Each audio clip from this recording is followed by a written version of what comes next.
Welcome to the Sharkpreneur podcast with Kevin Harrington and Seth Green. Kevin Harrington is the inventor of the infomercial, one of the original sharks from the hit TV show Shark Tank, and has generated over $5 billion in TV and digital direct response sales. Seth Green is the world's first trusted authority on cutting-edge direct response marketing, a best-selling author, and the only 3-time Marketer of the Year nominee. On the podcast, Kevin and Seth interview sharkpreneurs who share straight talk on what it takes to explode your business. Do you want to become insanely successful? Do you want to be the go-to guru in your industry? Do you want to be talked about for all the right reasons? For over 40 years, Kevin Harrington has helped people just like you become significant influencers. Now he's broken the process down in the Key Person of Influence roadmap, and it's yours for free. Just text KPI to him at 727-888-2100. Text KPI to 727-888-2100 right now and claim your free step-by-step guide. Text KPI to 727-888-2100 to get the recognition you deserve and experience success as the go-to voice everyone listens to in your industry today. Okay, welcome to the podcast. This show gives me the opportunity to interview some of the world's best direct response copywriters, and it's fascinating to hear from them how they got started, what they do, and the things they've learned along the way. So today we are talking with Doberman Dan, which we're going to talk a little bit how you became Doberman Dan, but Dan is a master copywriter, is a serial entrepreneur, and has written a number of books on copywriting. So let's get started with a little bit of the background, the backstory. Where did you grow up? What was that like? Where did you go to school? That sort of thing. Because I do know that along the way, you kind of made a very significant left turn career-wise to become what you are today. But let's start with the backstory. Thanks for asking. It's always kind of fun to share that. Because like nobody, I've not met a single copywriter yet who, when you ask them, so, what's your backstory? They say, well, since I was a kid, I always wanted to be a copywriter. Nobody ever wanted to be a copywriter. So I grew up in Barberton, Ohio, a small town, northeastern Ohio, near Akron, Cleveland, very blue collar. And so that was, I guess you would call us lower middle class. That was my indoctrination. My indoctrination was, well, we broke, so unless you get a scholarship, you ain't going to college. So what folks like us'ns do is we get a job at Goodyear or Firestone, or this is back when all the rubber companies, when Akron was still the rubber capital of the world. That was the best you could expect, So I thought, no, I can do better. So I got a civil service job, which, I didn't intend to get into that either. All the things I've done for a living, Bruce, was mostly because there was no life direction whatsoever or career direction. I was just kind of, stumbled into things. So I the first job I could find out of high school was a night watchman position at one of the rubber factories that was on strike. So then I met some of the local cops, and then I moved to Dayton, and I got a job in security at, loss prevention is what they call it, at a regional department store. We look for shoplifters. So I met more of the cops down there. And then the city of Dayton was giving a civil service test, and some of my friends were taking it. I took that. Again, no life or career planning. Long story short, I got on the Dayton Police Department. And so that was like the first real job I had. Never intended to get into that line of work. But in a roundabout way, that's how I wound up becoming an entrepreneur, actually. Okay, so that's the left turn I was talking about. How does a police officer become an entrepreneur and become a world-renowned copywriter? Well, so like nobody ever talked to me or any of the people in my socioeconomic class, none of the people I grew up with, nobody ever talked about starting a business. That was just like one kid out of our entire high school that I know of, his parents owned a business. So it was a totally foreign concept to me. But I knew I hadn't been on the police department very long. And I realized, like, this is not where I want to spend the rest of my life. So somebody hit me up for the Amway business. And when they showed me that, I got the concept of, oh, wait a minute, I could do this thing. And when I reach this one level, I remember the figure exactly. I make $2,138. And that was about equal or actually more than I was making on the police department. $2,138 a month. And I thought, oh, I get it now. So when I'm making that money, I can leave my job and have the time freedom to do the stuff I really want to do. And really the thing I believe now I was supposed to do was I was supposed to be a professional musician. But so I saw that and I thought, okay, I finally can do what I really am supposed to do and have the income that I don't have to worry about making money as a musician.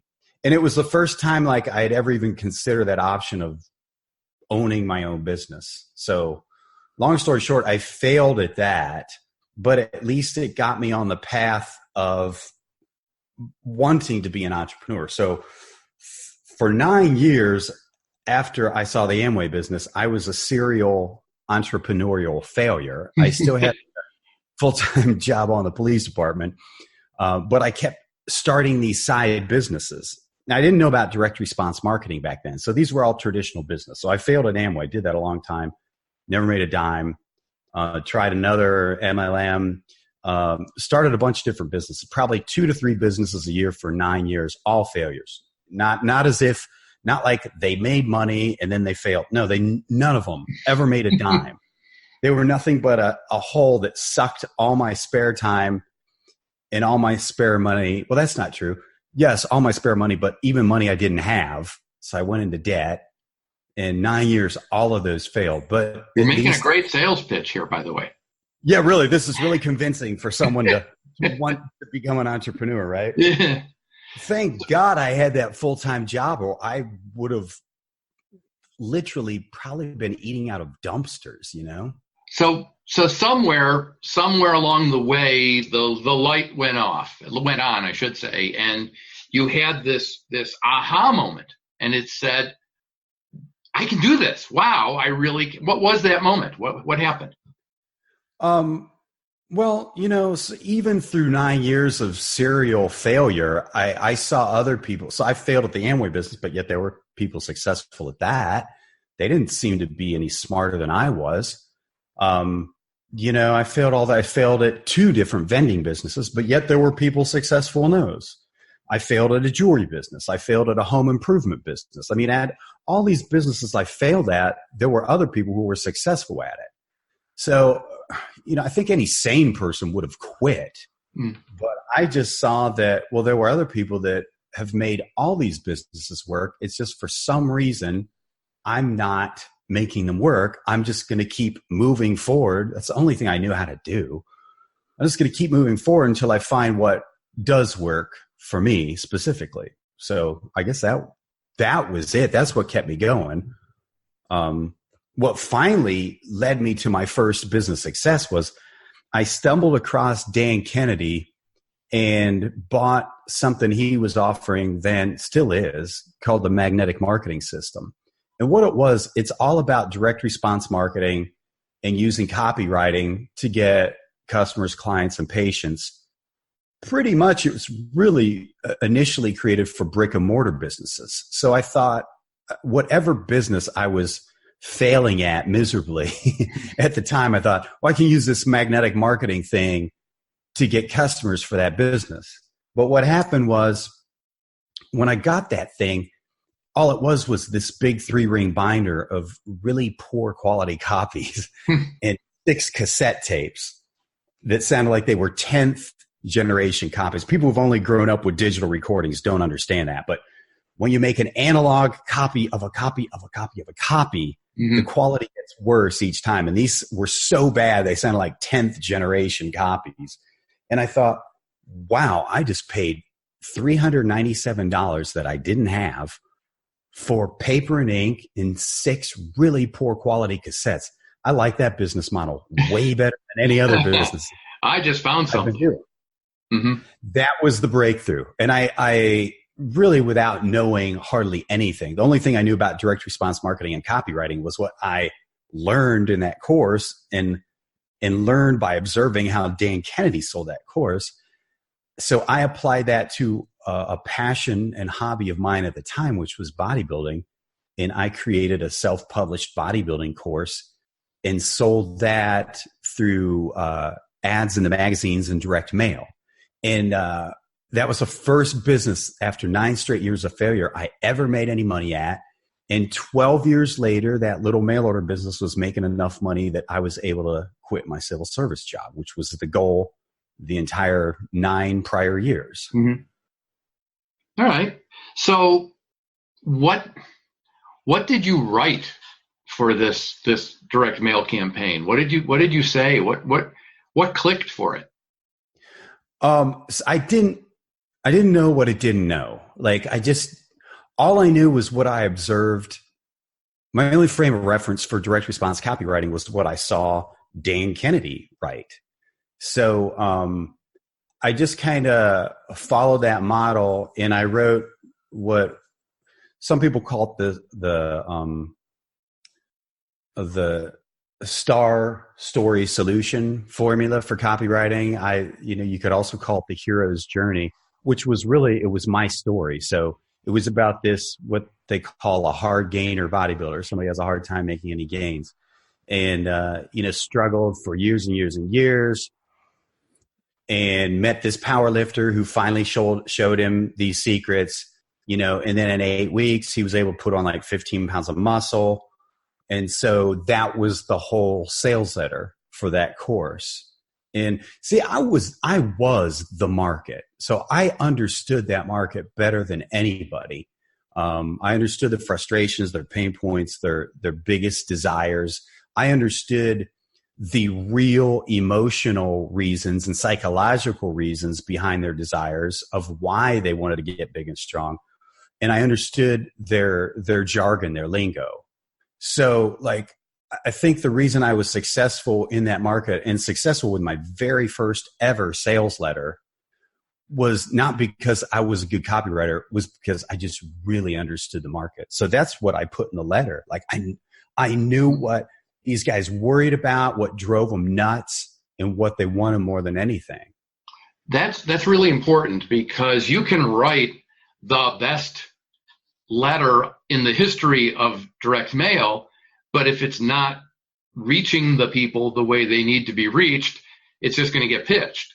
It's knowing what people need and want and hit them with what meets that need and gives them what they want. It's like the old saying that people don't buy a drill because they need a drill. They buy a drill because they need a hole. That's exactly right. When I look back at some of the copy I wrote for that business more changed into a supplement business. It was initially just info products, but then I figured out what they really wanted to buy, and what they would buy more frequently was bodybuilding supplements. So I made a lot of money with I'll use the PG term, with very mediocre copy. Mostly because I just understood the market and I knew what they wanted. And so I made the right offer to the right eyeballs at the right time. And could I have done better with better copy? Yeah, probably, but I just wasn't at that point. And, I guess it really didn't matter. The words on the paper didn't matter because I knew what they wanted. I was able to convey that in a way that even though it wasn't perfect, it got people to buy. People, not everything, like you said, it wasn't perfect. And not everything that we crank out is going to be perfect. Not everything that we crank out is going to be what we want it to be. But we learn along the way. We try things and we know that didn't work. Oh, that didn't work. Did you along the way make a mistake, say that, something that was like a huge clunker and you said, oh man, I know what to do now, and you learned from it, or something that you caught before it went out because you said, oh, this is never going to work? Oh my God. I wish I would have made a list of my clunkers before this call, because there would be a lot of them. Mm-hmm. Like way more clunkers than successes. That's for sure. Yeah. So here's a biggie. How about putting the wrong phone number in the sales letter when the call to action, call a phone number? That's an oops. That's a pretty big oopsie daisies. Yeah. That's one of many. So here's the thing. Like, so you mentioned at the beginning of the call, I'm one of the best copywriters in the world. Well, we know that must be true because it says so in my newsletter every month. So I totally cribbed that from Gary Halbert. So here's the funny thing. I appreciate those kind of accolades. That actually, for a lot of reasons, probably growing up as a Midwest boy, that still makes me very uncomfortable to hear. Even when I heard it from the stage, when Brian Kurtz said it, and my response to him was like, Brian, I'm not one of the best copywriters in the world. I'm not an A-lister. And he's like, wait a minute, what? You're getting hired by companies like Agora? If that's not A-list, what is? And I had to admit, well, I guess I am. But it still makes me uncomfortable. Like I said, first of all, it's part of the Midwest culture, I guess. Don't be getting too big for your britches, boy. So there's that. But also the fact that, I've been doing this almost a quarter of a century. And I think people have the mistaken belief that when somebody's been doing it as long as I have and has had successes like I have, that like everything you write turns to gold. I still make clunkers because that's the only way to learn. Like I'm just keep moving forward, and there's still tons of mistakes. I just sent out a piece the other day that I was on deadline. It was for my own list, but still I have my own self-imposed deadline. So I'm reading this and like, like I'm 10 minutes from the deadline. I'm just going to send it. And who knows? I mean, this thing could bring in a bunch of money or it could bomb. All I know is that, I can write better than anybody who can write faster, and I can write faster than anybody who can write better. If I had a ton more time to spend on it, that thing would be damn near perfect. But I had 2 days. So I just sent it out. And this happens all the time, especially with emails, stuff, for my own list. I'm not doing much client work anymore, but even stuff for clients, you've got a deadline. It will never be perfect. You're never going to, have a perfect batting average. Your batting average is what it is. You just put it out there, wait for the feedback from the market, and take that data and readjust or make decisions like, oh, this stunk so bad, it's just time to burn it. Or it's got life, let's improve it. Or what's very rare is, oh my God, it's a home run. In 25 years, almost 25 years, that's happened to me 3 times. Wow. Almost thousands of pieces written. So the making the mistakes is part of the process. That never ends. It's funny you started talking about the striking out thing. I have a thing up here behind me on the wall. It's a quote from Babe Ruth. And it says, don't let the fear of striking out hold you back. I mean, that's from Babe Ruth of all people. Let's talk a little bit about your actual process. And by the way, I love the fact that you're talking about, you keep being very low key about your own abilities. And yet one of the books you wrote was the Rookie Copywriter's Guide. So you're sharing your expertise with others in that form as well, which I think is very, very cool. But let's get into the nuts and bolts of it a little bit. So other copywriters are going to be reading this and hearing this, and they're going to want to learn from you. So let's talk about how you actually do some stuff. How much time do you spend on research versus actual writing? A lot, it seems like. I was tracking that for a while. I had a time tracker. I tracked all my activities several years ago, and I could actually tell you percentages probably. So here's the thing. Like if I'm writing for some piece that I've written for, like I've written a lot of health stuff. Definitely have written a lot of bodybuilding stuff. Not recently, but that was a big part of it.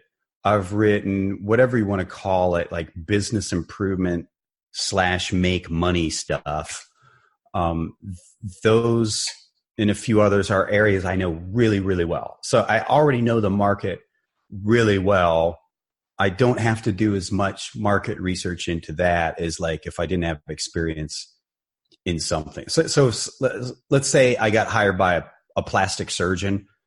Well, because of my experience with health and because of experience with some anti-aging stuff and skincare that I've done, I think I know what prospective plastic surgery patients want. But since I'd never really written for that, I'd be like a rookie with my research at that. So I have to start from the very beginning, a very good place to start. And there'd be a lot of research, and a lot of it will be talking to real human beings, if at all possible, face to face, belly to belly. But if it's something in health that I've written for before, like some sort of, heart health supplement, I already know the market. I know their hot buttons. I know their desires. I know their fears. I know all that stuff.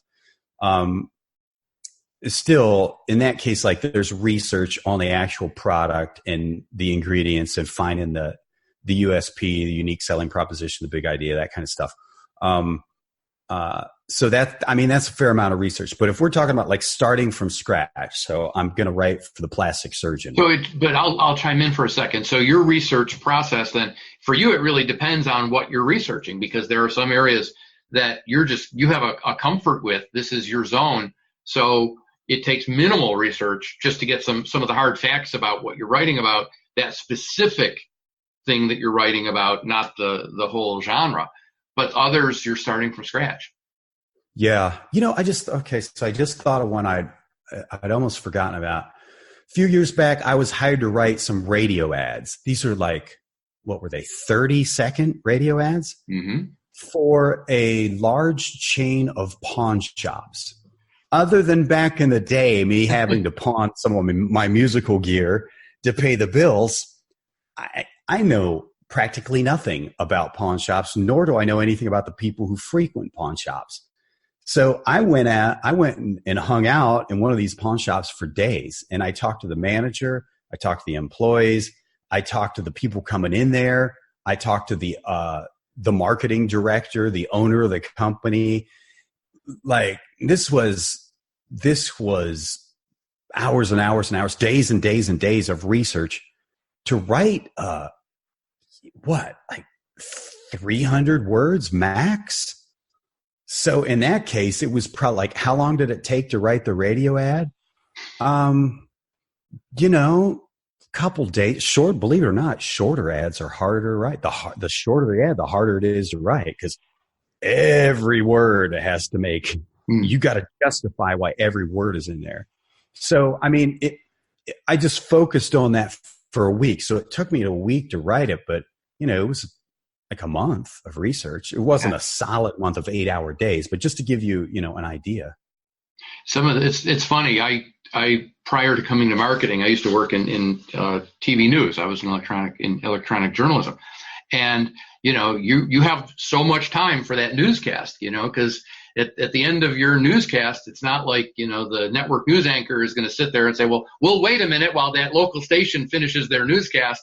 They got to be done on time. So you have and sometimes the hardest thing is to do a 90-second story on a newscast, as opposed to a 7-minute sweeps piece. It's so much more challenging. Talk to me about the big ideas. How do you find your big idea that's going to make your campaign work? And give me a couple examples of some of your more successful campaigns. 3 examples if you got them off the top. You mentioned that. Throwing you curves here. No, that's fine. I enjoy it, Bruce. As soon as you mentioned, like, talk about big ideas, I felt this anxiety in my chest, because like I don't know, other people seem to be really good at that. For me, that's the toughest part. And that's cracking the code. That's what you get paid for as a copywriter. The writing is like, you don't really need to be a good writer. What you really need to be good at is cracking the code on the big idea. So the big idea has to be something that is extremely attractive to your ideal avatar, prospect, customer, whatever you want to call it. It has to basically grab them by the eyeballs and demand their attention. And you have so little time to do that. The idea has to be totally right on. And the more mature the market, when I say that, what I mean is like certain markets, for example, financial or health, they see so many offers and pitches and promises and over-the-top claims that, they're like me and all the inner city cops I used to work with. Like, there's no story you can tell us that is going to gain sympathy from us. We have heard it all, like the really jaded, crusty, what a bunch of crap. That's certain markets. So your big idea is to get through to those people. And it sounds like an impossible thing, but sometimes it's just, again, this depends upon the maturity of the market and how aware they are of the problem or the product. And if you want a really good study in that, there's a book called Breakthrough Advertising by Gene Schwartz, who was a copywriter, that just the first 3 chapters, if you just really get those first 3 chapters, you'll understand this market awareness, market maturity. So like in the case of my first sales letter, it was just, the big idea was how a hard gainer can gain, was it 15 or 20? I don't remember. Something like how a hard gainer can gain 15 pounds of muscle in 8 weeks.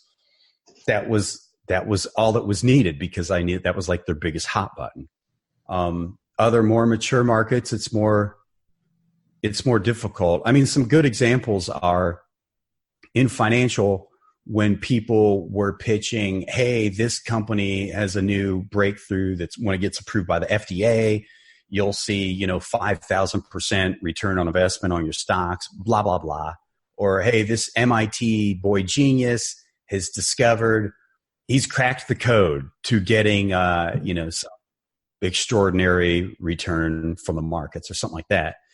And so when that market was seeing those kind of things, Clayton Makepeace wrote The 4 Horsemen of the Stock Market Apocalypse. That was his big idea. That was his headline. Or Stansberry Research, Mike, what a sin. His name, the copywriter's name, Mike Pont. Nah. His name is escaping me, but Stansberry Research came out with The End of America. That was their big, it wasn't, hey, here's how to make money in the stock market. It was, hey, this country is crashing and burning and descending into hell. The zombie apocalypse could start at any minute. That's a big idea. That's a really big idea. And that market just couldn't ignore it. That big idea got more subscribers to their whatever publication that was associated with than like all the mainstream newsstand publications. When I was working with Agora, I helped launch a health division for them. And their first supplement product was a joint pain product, a pain product. And I was working with another copywriter. We must have written at least 100 big ideas. And Joe Schriefer, the top copy dog there, just kept shooting them down. And I was at the end of my wits, man. And I had been having a lot of shoulder pain. And so I said, all right, how about this? How about we just open with this? Damn it, that hurts. And I was just joking. He's like, that's more unique than anything you guys have come up with. And he ran with it. I mean, that was the big idea. And it seems kind of silly. Like, we didn't talk about benefits. We didn't talk about a product. We didn't talk about anything. We just talked about pain. But when you're in pain, that's like a huge hot button. You literally found their pain point. Yes, literally. You literally. That's really cool. What's the best advice you've ever gotten?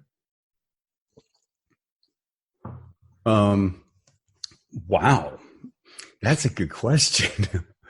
I told you I was a journalist. I can tell, man. You're a really good interviewer. Thank you.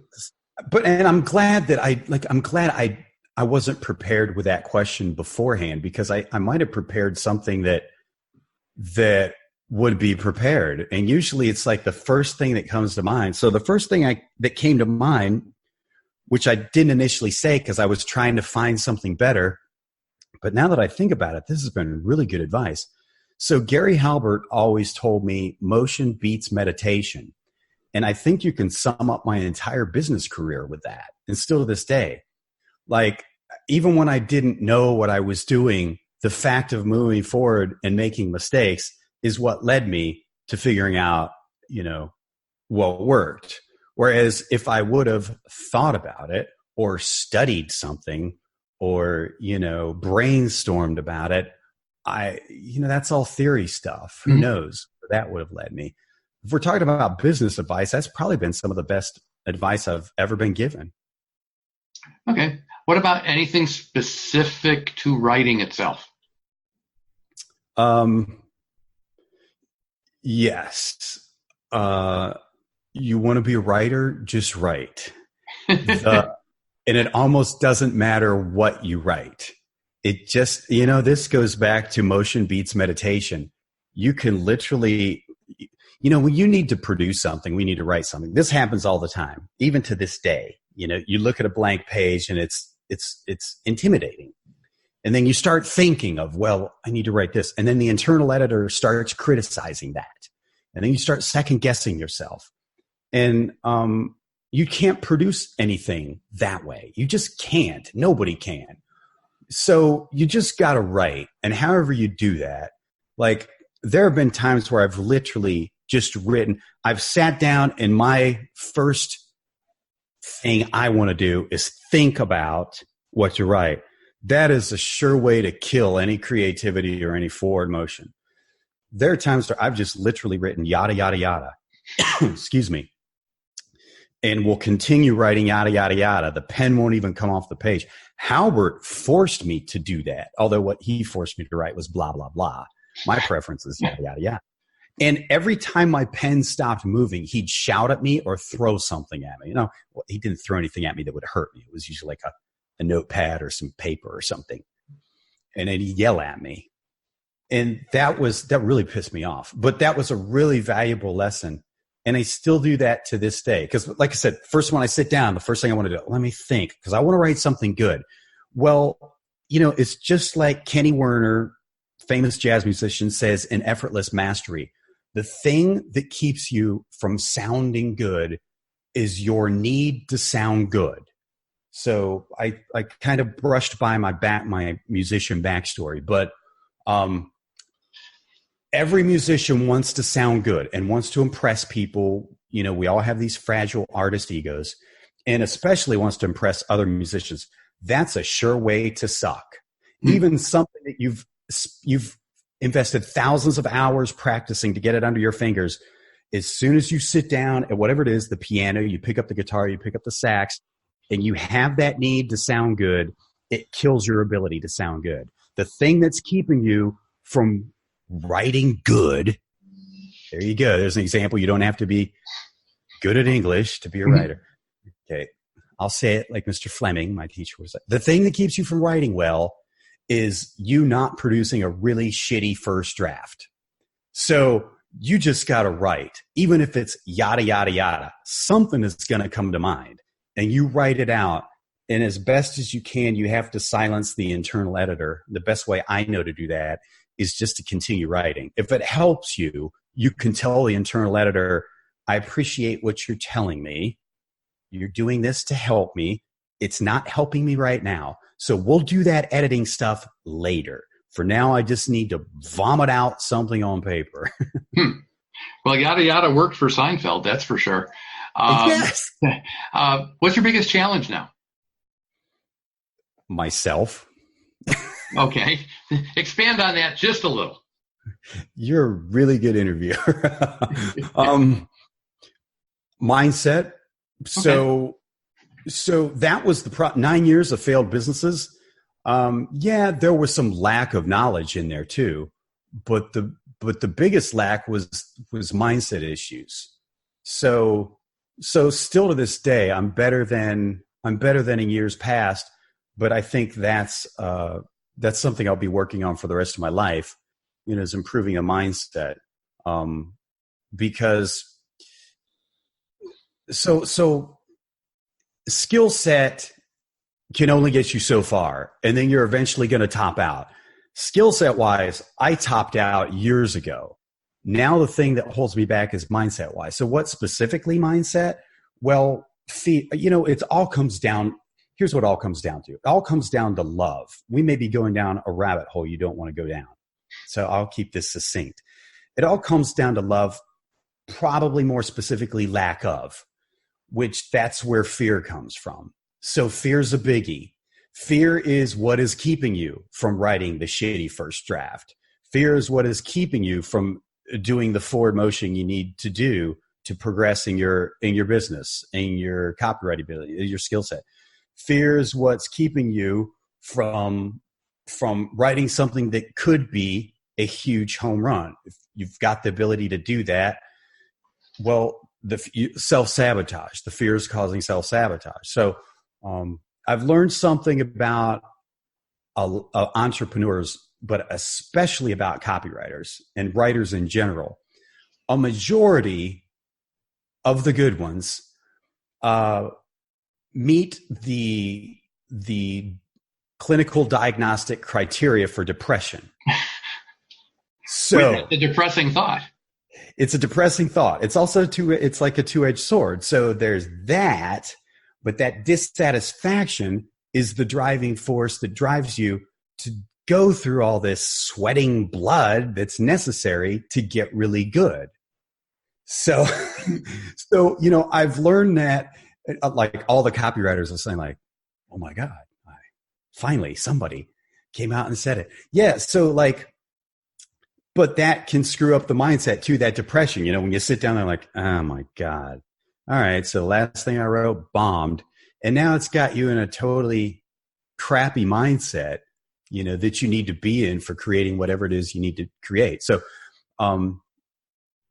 maybe I'm projecting. I don't believe I am, after talking with hundreds of entrepreneurs and copywriters. Most of them deal with this in some form or another. So when you ask me what is my biggest challenge, it's me. And it's all those mindset issues, just making sure that I'm in the right mindset that I need to be in to do what I want to do.